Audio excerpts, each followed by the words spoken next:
Hello, everybody, and welcome to an episode presented to you by Backyard Sports. I'm Andy Flint. Tonight with me, I have Gary Freeze. What's going on, Gary? Hey, how you doing, Andy? Doing well, man. And we have Raul Herrera. Good evening, sir. How are you guys doing? My introduction was so good that he almost had no words. No words. We're going to dive into these NCAA allegations. I'm going to call them allegations, even though we all know it's true. It's kind of like steroids in baseball. We've known forever. We know what's going on. This is no secret. Nobody is surprised here. Maybe the only surprising part was seeing the report. I don't think anybody expected the report to be this long and this detailed right from the jump. Yahoo, the FBI, it's crazy. Condoleezza Rice, like, what's going on here? I mean, we dug right into this.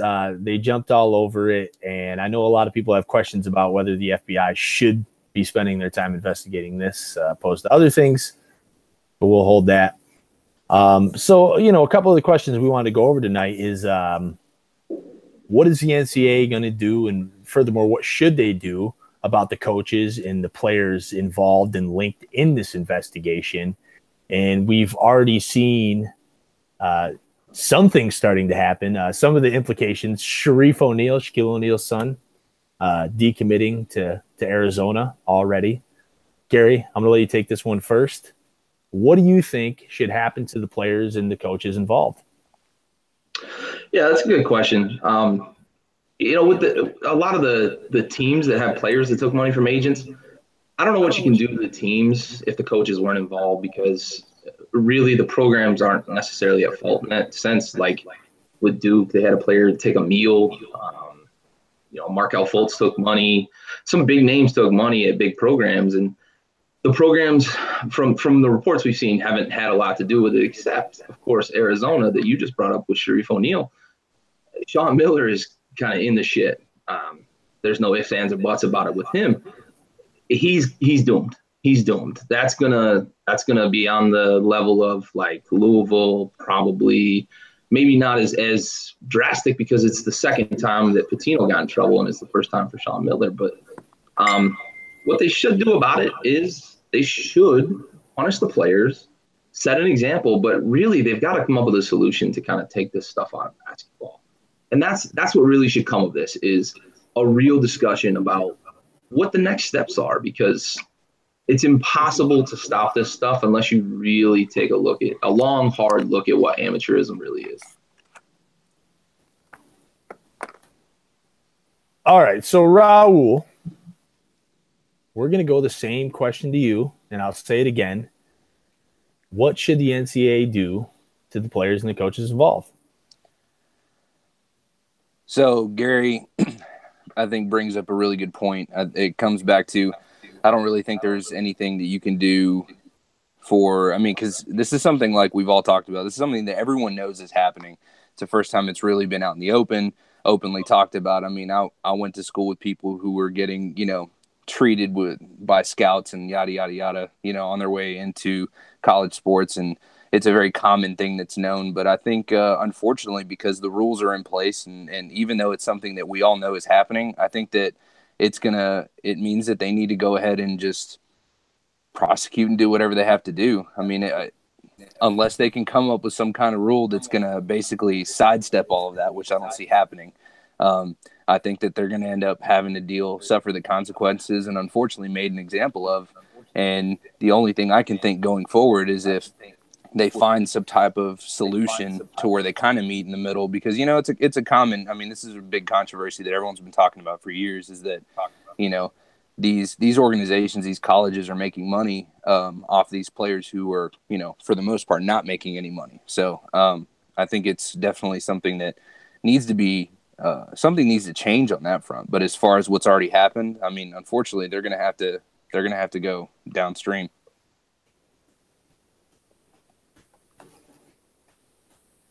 I almost liken it to Major League Baseball in the sense that I've always kind of felt, and I'm not the biggest baseball fan, and I'm definitely not, a baseball authority by any means. Gary, that's kind of more your department. But I've always felt that steroid use, which has obviously been the biggest topic of Major League Baseball over the past 10 or 15 years now. If everyone is doing it, how are we holding certain players accountable when it comes to things like the Hall of Fame? And, we're talking guys like the Rocket, and we're, to this extent. So with the NCAA, we know that Markel Fultz, Dennis Smith Jr., DeAndre Ayton, guys of this nature, these guys are being implicated in this report. But we know damn well that other players that aren't on this report have also been involved. And I mean, I'm not going to, I don't want to go out there and I don't want us to say like names in the sense of I know these guys took money, but there's bigger fish to fry. You don't think that these big prospects like a Blake Griffin or something to that extent, you don't think that they were ever approached? I'm not saying Blake took money because I obviously don't know, but there's no way we get to where we are now without pioneers. And pioneers doesn't necessarily mean, a trailblazer in a good sense. A pioneer can be a pioneer at any level. So there are guys who took money before, just like there are guys in baseball who took steroids who weren't, implicated. Gary, go ahead. But yeah, so here's one thing to think about. This is one agency. This report is based off a computer seized from one agent. This is like the bottom of the barrel. And there's so many super agents out there that are willing to pay these guys and their shoe companies. And we already saw the shoe company thing come down, and there were a bunch of universities got wrapped up in that. The money is so big that, honestly, I feel personally that if every bit of this sort of activity was to come to light, every NCAA program would be involved, indicted. Even the lowest levels of college basketball, those guys get paid through AAU programs. And it's just, this is one agent. That's what we have to remember. This FBI probe was conducted on one computer from one agent. And there's so many more names out there that could get swept up. And I tell you right now that there's probably a lot of coaches out there that are pretty close to airtight, wondering if their name's going to get leaked through some sort of link to this probe. And, one thing to keep in mind here is that it is a little bit bigger than just the programs. You're talking shoe deals, endorsements, Nike. Jordan gambled on basketball. Nike cut the check. The baseball thing is a sham. Real quick, because Raul touched on it a little bit, so I'm going to have him open with this next little part of the segment here. Do you think college athletes should get paid to play their sport? So it's definitely a tough thing to talk about, because starting out, these athletes that we're talking about all the way back to, like you were saying, Blake Griffin. You're talking about some of the guys who are going to be top tier, and bringing it back to the good old University of Texas. Look at Kevin Durant. I mean, these guys are getting full rides anyways, so everything is provided for them as is. So to bring up a money aspect, the only thing that makes sense to me to not necessarily bring a money incentive, but to help maybe in some way, shape, or form improve their standard of living is to provide money for a specific purpose, whether that be, room and board, whether that be whatever. I mean, but even then, that money can apply to anything. I mean, you can make whatever bullshit reason to why you're giving this money to somebody, and it can be allocated only to this guy's apartment so that he can live off campus, or, maybe for him to meet with a specialist,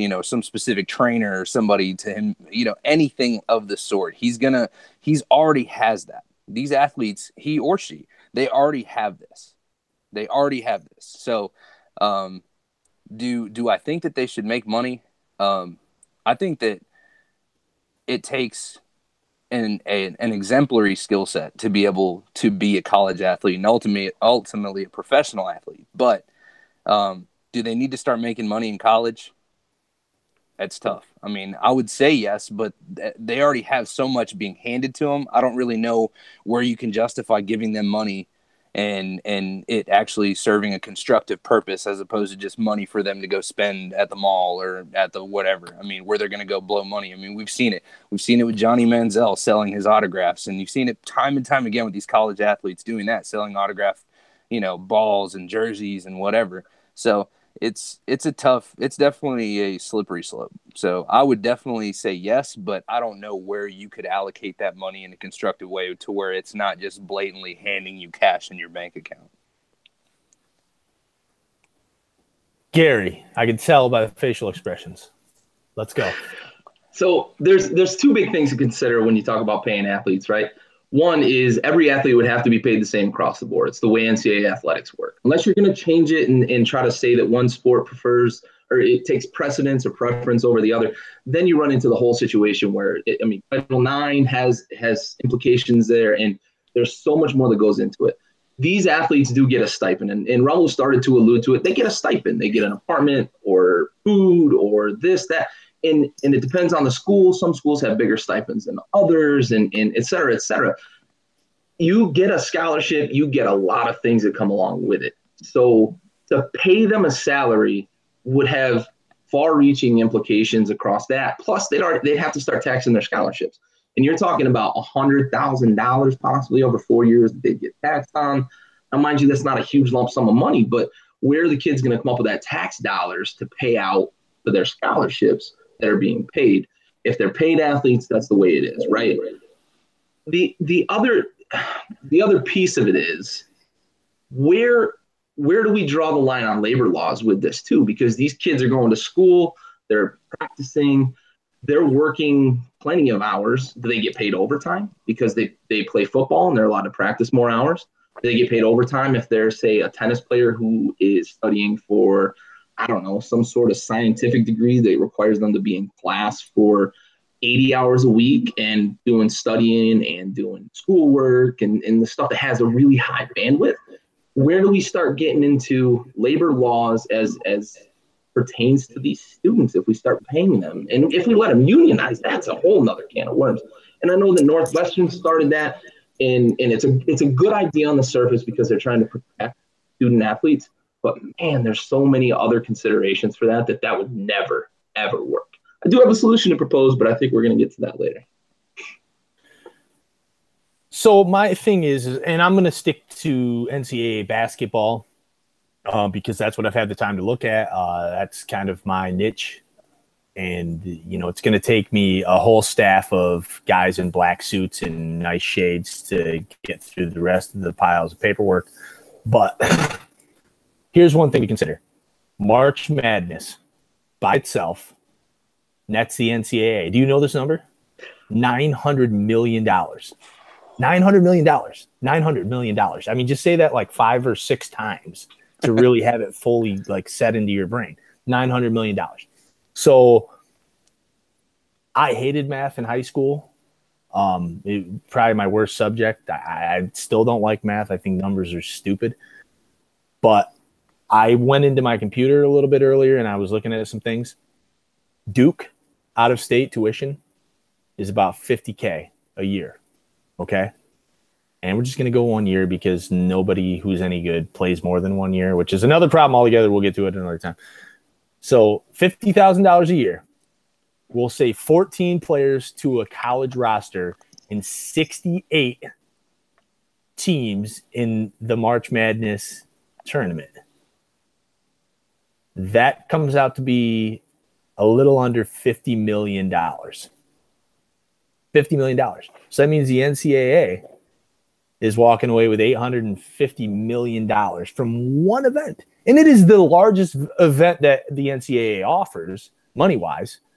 That's a lot of money, man. I mean, I feel like I don't know what the number is, and I'm not going to get into the number. And I know, a lot of people have their various opinions on this, but I do think that the college athletes should be paid, because if they're not being paid, who's pocketing the money? This is what the American people need to consider. Who's pocketing the money?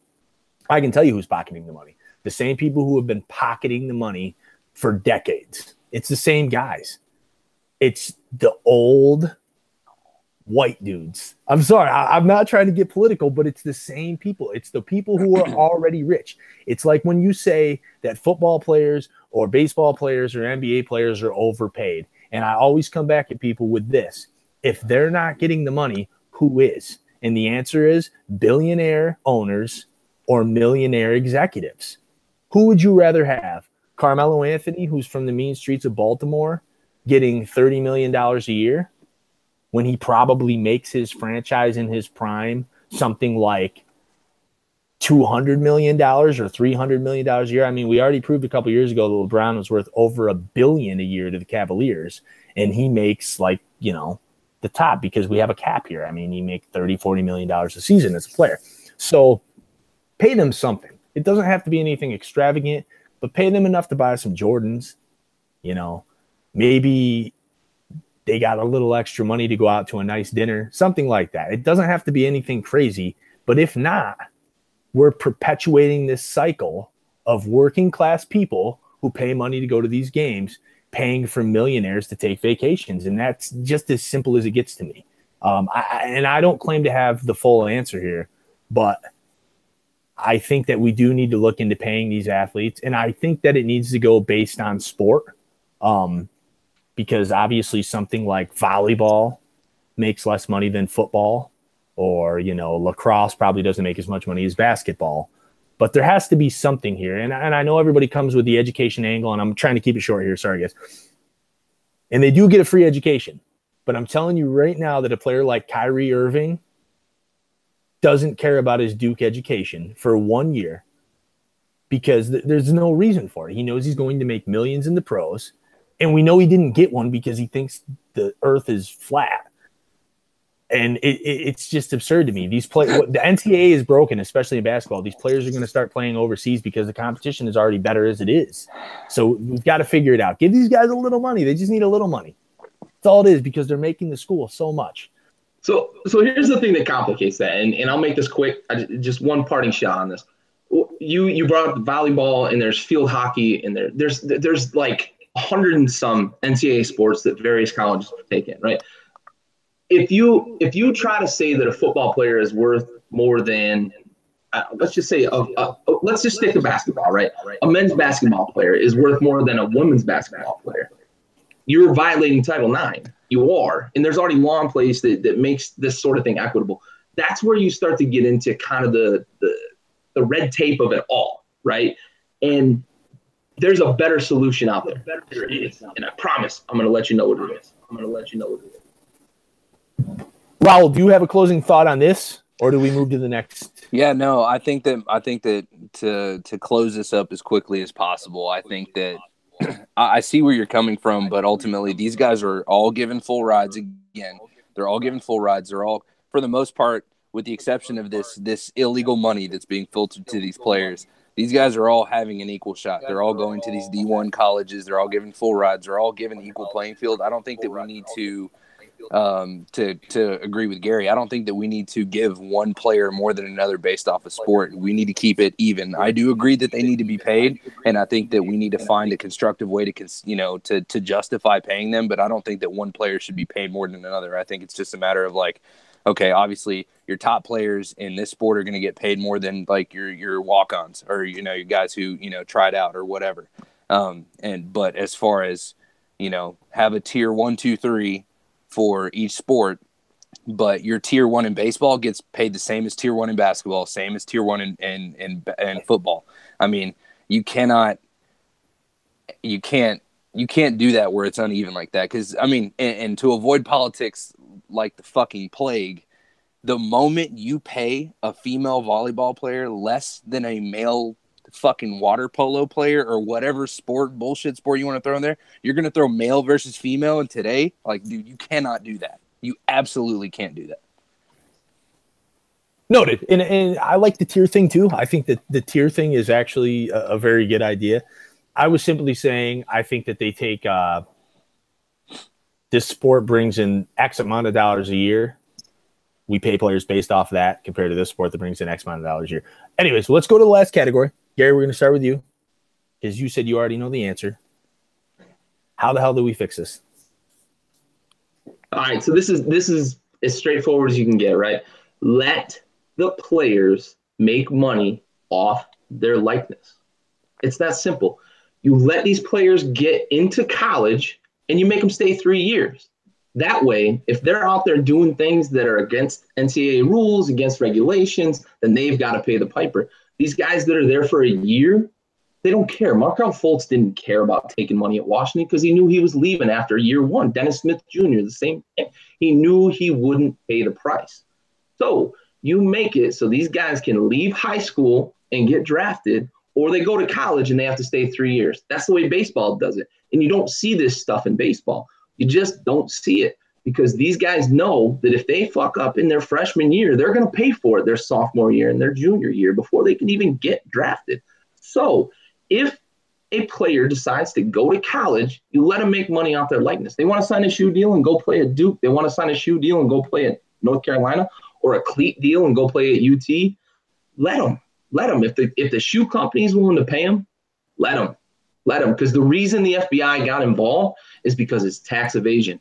These guys are getting money off the books, and that's the only reason the FBI got involved, period. Anybody who thinks that the FBI shouldn't be involved, that's erroneous, because the FBI is involved in tax evasion across the board, whether it's sports, business, or your local government, right? The FBI will get involved if there's tax evasion because it's a federal agency. Let these guys make money off their likeness. Manziel did it. He didn't need the money. His dad was big oil rich. He didn't need a penny from those signatures that he signed, but he did it because he was lashing out against the NCAA. He was onto something. Dude's crazy, and I don't mean to say that in a bad way because he actually, I guess, was diagnosed bipolar. So I don't mean that in a disparaging way. Dude did a lot of loopy stuff and went out and partied hard in his NFL career, but he was onto something when he was at Texas A&M because he lashed out against the NCAA, and he did it in a way that would be a magnificent proposal to the NCAA. Just let these guys make money off their likenesses. Just do it. These shoe companies, Adidas is already paying a bunch of universities a bunch of money just to wear their gear, and they're still paying players. There's money out there to be made. Let them make it. These shoe companies are willing to pay it. The players, they need this stuff for their families too, and that's why they take it. A lot of these guys come from just awful situations that none of us have any clue how to rectify. They make a bunch of money off these shoe companies, off these agents, and they can support their families back home. Let them do it. And real quick, that's a good point too, talking about Adidas.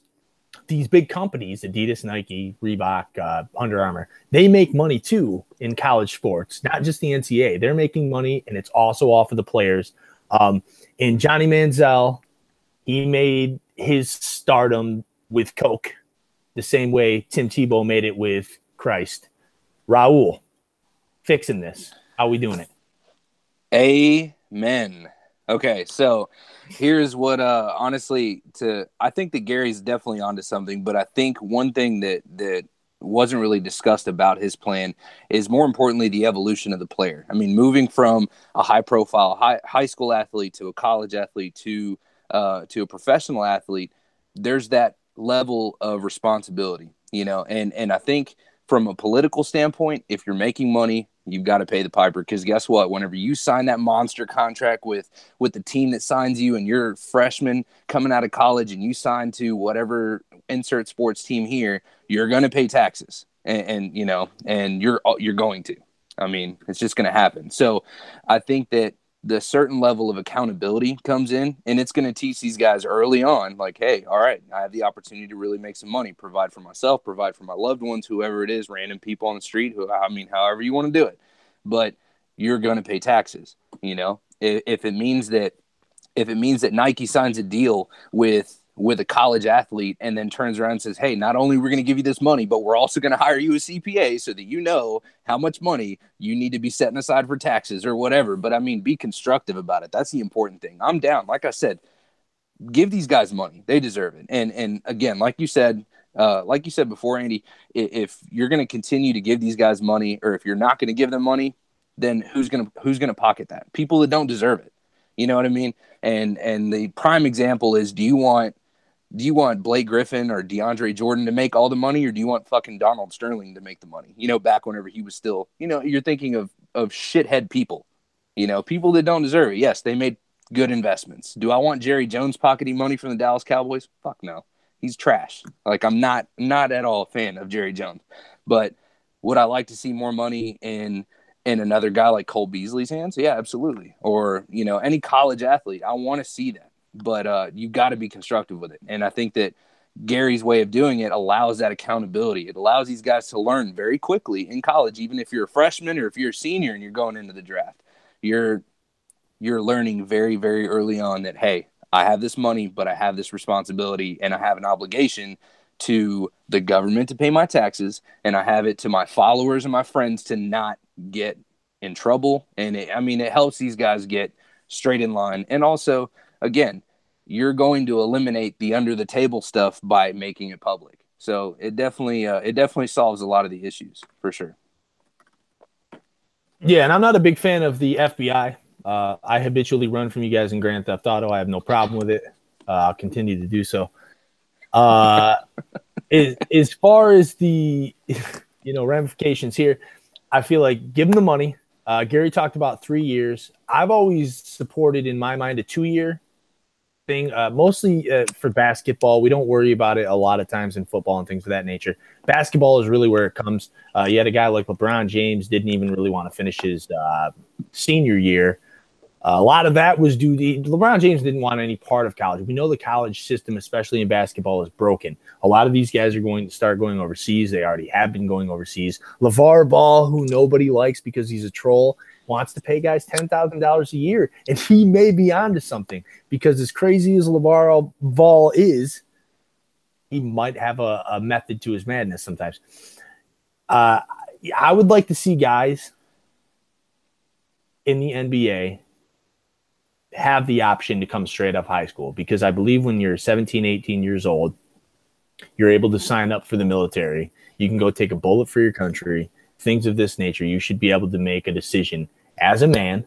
We're all men here. You might not be fully grown, mentally. I know there's a lot of things I did when I was 18 years old that I regret.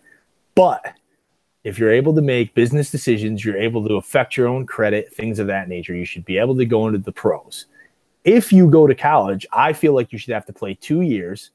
And I feel like the NBA and the NCAA should get on board with each other, because that's where the problem is. They won't, and they haven't for years.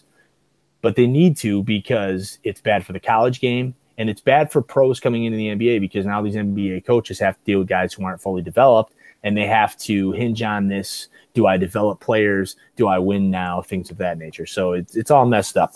But pay these players. Figure it out, NCAA. You've got the resources. Quick question for you. Yeah. Why don't players go to the D League? There's no rule saying they can't go to the D League out of high school. What's that? Why don't players go to the D League? There's no rule saying they can't go to the D League out of high school. The newly dubbed G League? Well, I mean, and it will, and it's going to start happening. I mean, that's the big thing, is going in, and this is why going to foreign markets are going to pay more. Is the thing. You go to China or you go to Europe and you're going to get more money. And the thing is now, 20 years ago, it wasn't this way, but now you're playing against better competition. College basketball, I love March Madness. I mean, as much as anybody else, but college basketball is becoming more and more of a joke every year. If you're, 18-year-old Joe Smith, I know there's a Joe Smith in the NBA, but this is Joe Smith hypothetically, goes over and he plays in China right out of college, right out of high school. And he foregoes college because he's going to college and he's not going to get an education anyways, because what degree are you getting in the 1 year? I mean, you're not getting anything. So he's going to forego Duke, or he's going to forego Michigan State, and he's going to go play in China because he's going to the pros the following year. Moody, I did it. I mean, it didn't necessarily work out for him because he can't shoot a jump shot.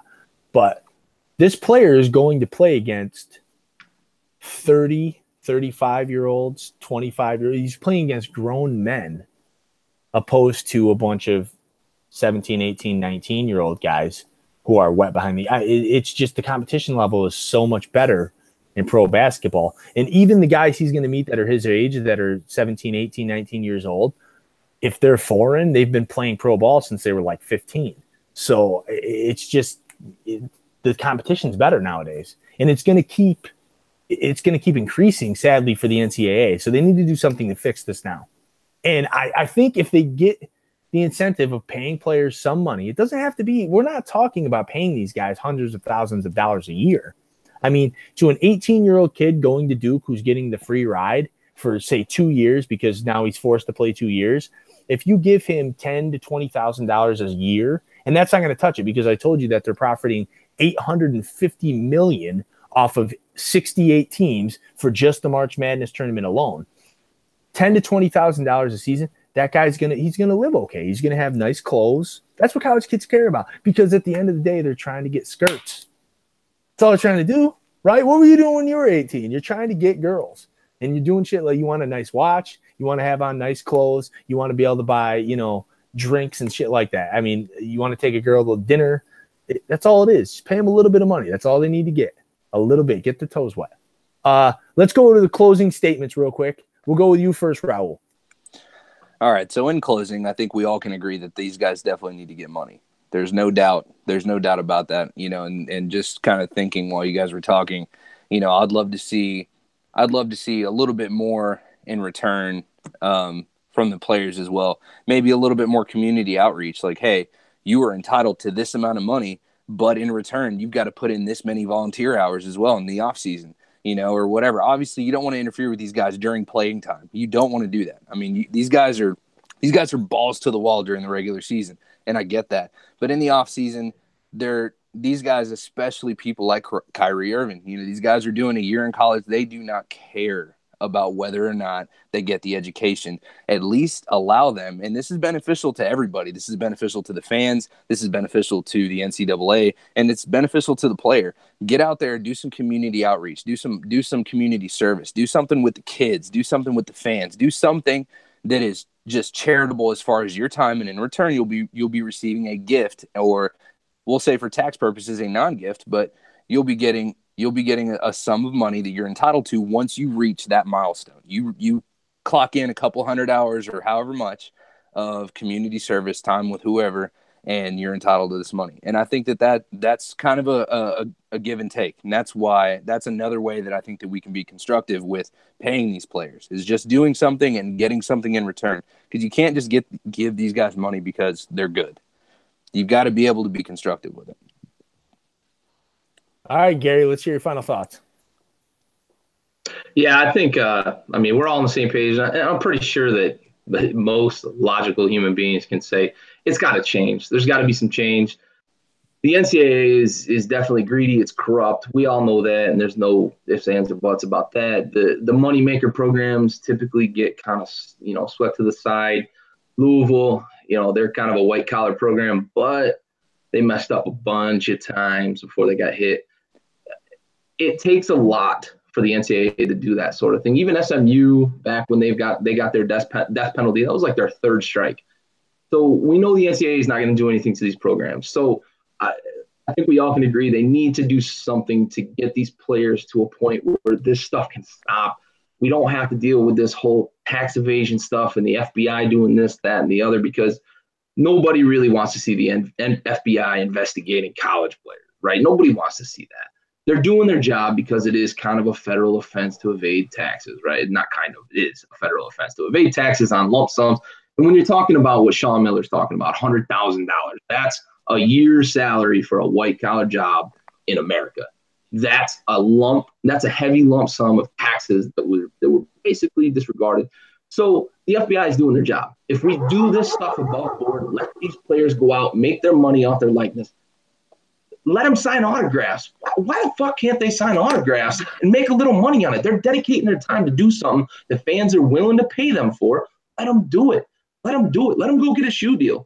Let them go get an endorsement deal from the local car wash or car dealership, whatever it may be. You know how many car dealerships would pay Carmelo Anthony when he was at Syracuse in upstate New York to endorse their car lot? He would have made a ton of money and never would have had any issues. Every single one of them. Absolutely. You're absolutely right. They would all be. They'd be lining up at admission day when the kids were checking into school. They'd be lining up trying to get these guys to sign up for them. So Let these kids go make money on their own. Do it above board. They'll pay their taxes, and the FBI can go concentrate on other stuff, right? Other stuff, more important stuff. That's all I got, man. And let these small businesses in these, states and towns that these colleges are in, because not all of them are huge. Syracuse for one, let them go get the guys, get a face on their product, things of that nature. My only closing statement is shout out Wesley Snipes, shout out Randy Quaid, people who pay their taxes. I'm Andy on behalf of Raul and Gary. This is Backyard Sports. We're out.